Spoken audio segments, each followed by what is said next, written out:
Isang magandang araw sa inyong lahat guys. I-flex ko lamang po sa inyo ang merienda ng aking mga anak.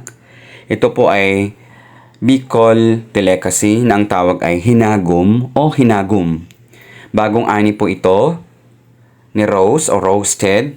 Tapos binayo para maging powderized. O ito na po ay pinagsama-sama po yung gata, yung kunting asukal at saka yung powderized na hinagom na ito. Kaya ganyan po yung kinalabasan. Masarap po yan kasi niluto po yan sa gata. So, dahil ako po yung nagluto, syempre, titikman ko din yung merienda nila. Ayan guys. Nakakabusog po yan. Ilan yung nagawa ko? 1, 2, 3, 4, 5, 6, 7, 8, 9. 9 tapos yung dalawa kanina, kinain na po ng dalawa kong anak. Ayan po guys. Thank you for watching. Samahan po ninyo ako sa merienda nila at titikim din po ako dito. Merienda namin. Nabiyayang buhay po.